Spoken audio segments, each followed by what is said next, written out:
Hello বন্ধুরা, স্বাগতম আমার চ্যানেলে। আজ আমরা একটি রহস্যময় এবং আকর্ষণীয় বিষয় নিয়ে কথা বলবো, চন্দন গাছ এবং সাপ। শুনেছেন কি কখনো যে চন্দন গাছের সাথে সাপের একটা অদ্ভুত সম্পর্ক আছে? কেন এই গাছের দাম এত বেশি, আর এই গাছের পেছনে লুকিয়ে আছে কি রহস্য? আজ আমরা এইসব প্রশ্নের উত্তর খুঁজব এবং কিছু অজানা তথ্য জানবো। তাই ভিডিও শেষ পর্যন্ত দেখতে থাকুন এবং চ্যানেল সাবস্ক্রাইব করতে ভুলবেন না। প্রথমে আসুন জানি, কেন চন্দন গাছে সাপ থাকে বলে মনে করা হয়। এটা কি সত্যি নাকি কেবল লোককথা? চন্দন গাছ, যার বৈজ্ঞানিক নাম স্যান্টুলুম অ্যালবুম, এটি একটি বিশেষ ধরনের গাছ যার কাঠ এবং তেল অত্যন্ত সুগন্ধযুক্ত। এই গাছের সুগন্ধ এতটাই মনোমুগ্ধকর যে অনেকে বিশ্বাস করেন এই গন্ধ সাপদের আকর্ষণ করে। কিন্তু এটা কি সত্যি? আপনারা কি মনে করেন?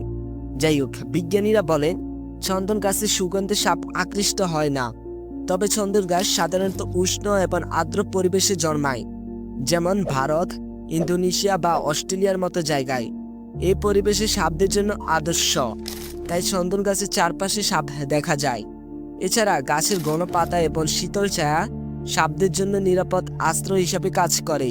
কিন্তু লোককথায় এর আরেকটি দিক আছে। অনেকে বিশ্বাস করেন চন্দন গাছের সুগন্ধে একটি আধ্যাত্মিক শক্তি আছে, যা সাপদের মতো পানিকে আকর্ষণ করে। কেউ কেউ বলেন সাপ চন্দন গাছের পাহারাদারক হিসাবে কাজ করে, যেন এই মূল্যবান গাছকে রক্ষা করা যায়। এটা কি শুধু কুসংস্কার নাকি এর পেছনে আরো কোনো রহস্য আছে? আপনি কি মনে করেন কমেন্টে জানান। এবার আসুন জানি, কেন চন্দন গাছের দাম এত বেশি। আপনি কি জানেন 1 কেজি উন্নত মানের চন্দন কাঠের দাম 20,000 থেকে 30,000 টাকা বা তারও বেশি হতে পারে। আর চন্দন তেলের দাম তো আরও বেশি, প্রতি লিটারে লাখ টাকারও বেশি। কিন্তু কেন এত দাম? প্রথম কারণ, চন্দন গাছ জন্মাতে অনেক সময় লাগে। একটি চন্দন গাছ পুরোপুরি পরিপক্ক হতে 30 থেকে 50 বছর সময় নেয়। এত দীর্ঘ সময় ধরে অপেক্ষা করতে হয় বলে এর উৎপাদন খুবই সীমিত। দ্বিতীয়ত, চন্দন গাছের কাঠ এবং তেলের সুগন্ধ অত্যন্ত দুষ্প্রাপ্য। এই সুগন্ধ সুগন্ধি শিল্প, ধর্মীয় আচার, এমনকি ওষুধ তৈরিতেও ব্যবহৃত হয়। বিশেষ করে ভারতীয় সংস্কৃতিতে চন্দনের ব্যবহার শতাব্দী ধরে চলে আসছে। তৃতীয়ত, চন্দন গাছের অবৈধ কাটা এবং চোরাচালানের কারণে এর প্রাপ্যতা কমে গেছে। অনেক দেশে চন্দন গাছ সুরক্ষিত প্রজাতি হিসাবে বিবেচিত।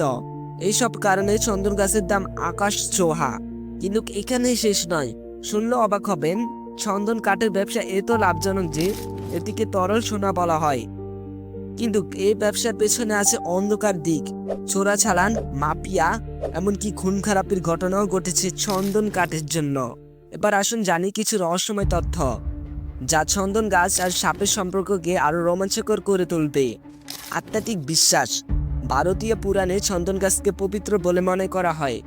অনেকে বিশ্বাস করেন এই গাছের সুগন্ধ দেবতাদের আকর্ষণ করে, আর সাপকে হিন্দু ধর্মে দেবতার প্রতীক হিসাবে ধরা হয়, বিশেষ করে নাগপঞ্চমীর সময়।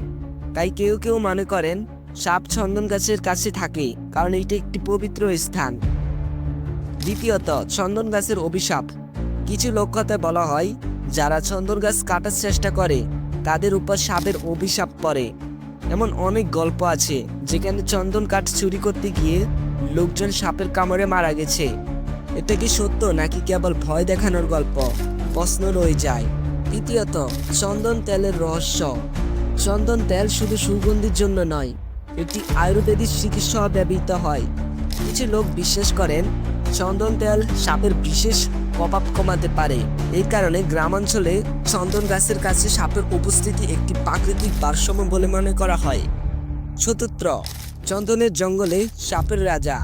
দক্ষিণ ভারতের কিছু অঞ্চলে এমন গল্প প্রচলিত আছে যে চন্দনের জঙ্গলে একটি বিশাল সাপ বাস করে, যাকে নাগরাজ বলা হয়। এই সাপ নাকি চন্দন গাছের রক্ষক। এই গল্প কতটা সত্য তা নিয়ে তর্ক চলতে পারে, কিন্তু এটি শুনলে গায়ে কাটা দেয়, তাই না? তো বন্ধুরা, আজ আমরা জানলাম চন্দন গাছ ও সাপের রহস্য সম্পর্কে, এর আকাশছোঁয়া দামের কারণ এবং অজানা তথ্য। চন্দন গাছ শুধু একটি গাছ নয়, এটি একটি সাংস্কৃতিক, একটি ঐতিহ্য এবং রহস্যের প্রতীক। আপনারা কি মনে করেন এই গাছের সাথে আর কোন রহস্য লুকিয়ে আছে? কমেন্টে জানান। এবং এই ভিডিও পছন্দ হলে লাইক করুন, শেয়ার করুন এবং চ্যানেল সাবস্ক্রাইব করতে ভুলবেন না। আবার দেখা হবে কোনো নতুন কোনো রহস্য নিয়ে। ততক্ষণ পর্যন্ত ভালো থাকুন, নিরাপদে থাকুন।